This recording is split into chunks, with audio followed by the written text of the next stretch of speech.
My wife abandoned me when I was diagnosed with cancer. Years later, she came back with her daughter asking for help, but she didn't expect what I had planned. Hello, everyone. Welcome to Reddit Visuals.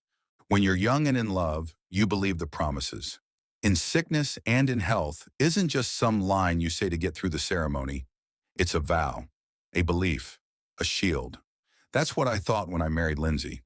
We'd been together since college, the kind of couple our friends rolled their eyes at because we were so in sync.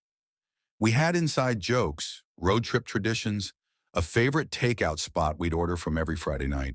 She made life feel full, and I thought I did the same for her. We had a daughter together, Sophie, bright, creative, with this fire in her eyes that reminded me of her mom. I was proud of my family, my work, my life. Everything felt stable, untouchable, until the day I collapsed at work. I thought it was just stress. Turned out it was stage 3 colon cancer. Everything after that felt like being hit by a freight train in slow motion. At first, Lindsay cried with me, held my hand during consultations, promised we'd fight it together. But as the treatments got harder, something in her shifted. She started coming home later, started sleeping in the guest room, started saying things like, "This isn't what I signed up for," when she thought I was asleep. The chemo ravaged my body. I was weak, nauseous, barely recognizable in the mirror. But what broke me more than the cancer was what happened 3 months in. I came back from a treatment session to an empty house. Not just empty, stripped. Her clothes, Sophie's toys, even the photo albums.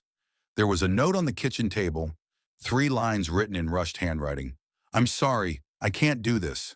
I'll reach out when things settle." That was it. No explanation. No goodbyes. I tried calling, messaging, nothing. It was like they vanished.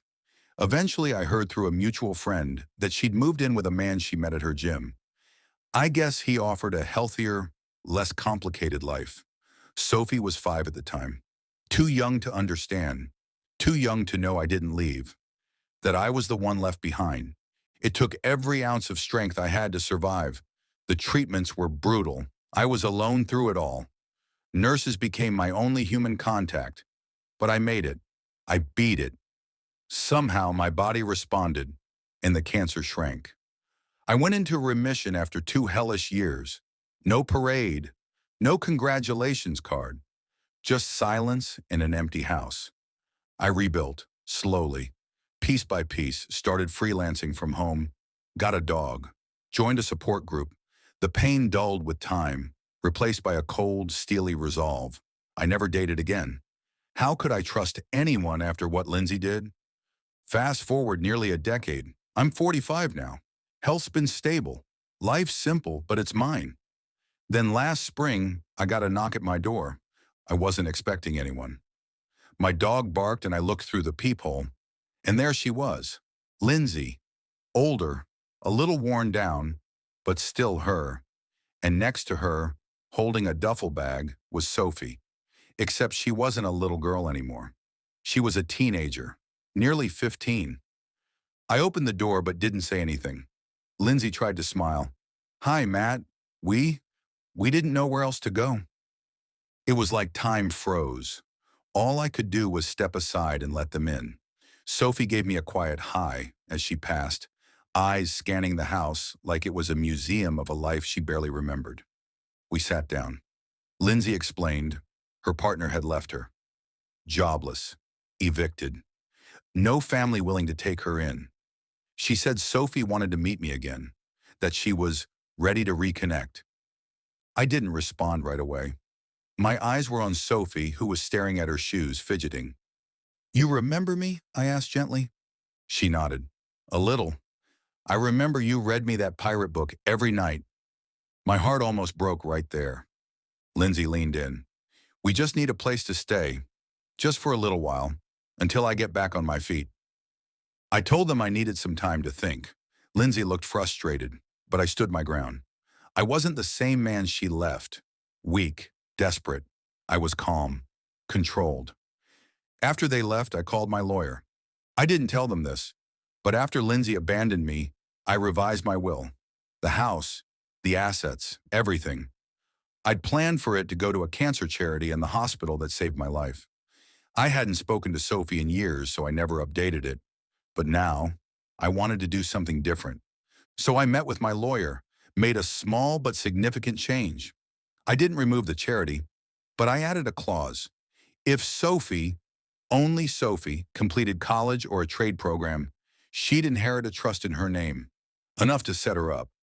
But Lindsay, nothing. A week later, I invited them to dinner. Cooked lasagna, Sophie's favorite back then. We sat, awkward at first. Then I brought out a photo album. Pictures of her as a baby, finger painting, at the zoo on my shoulders. She smiled. I remember that giraffe. After dinner, I sat them both down. You can stay here, I told Sophie, if you want, but it comes with boundaries. I looked at Lindsay. You can't stay here. Not permanently. I'll help you find a job, a place. But you left me when I needed you most. I'm not angry anymore.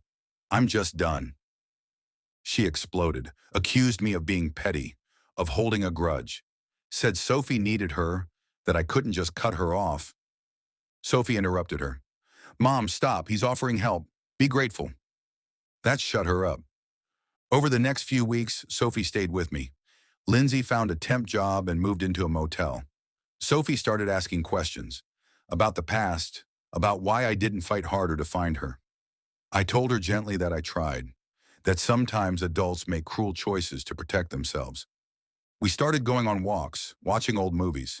She picked up my camera and started shooting photos. Turns out she has an eye for it. For the first time in years, I felt like a dad again. A month later, she asked if I could help her apply to a local photography program.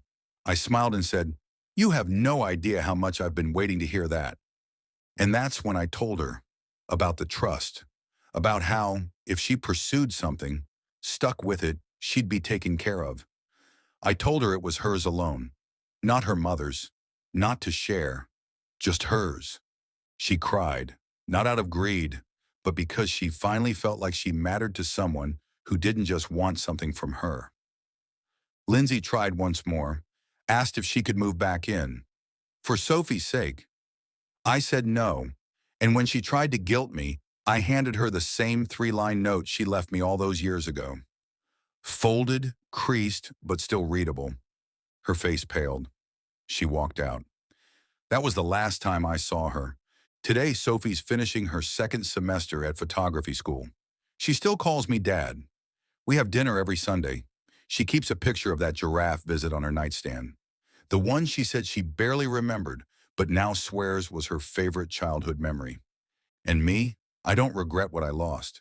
Because what I got back, the chance to rebuild something real with someone who chose to come back, that's worth more than any vow ever broken. Thanks for watching.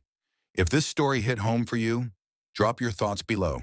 Was I too harsh, or did Lindsay get what she deserved? Let me know.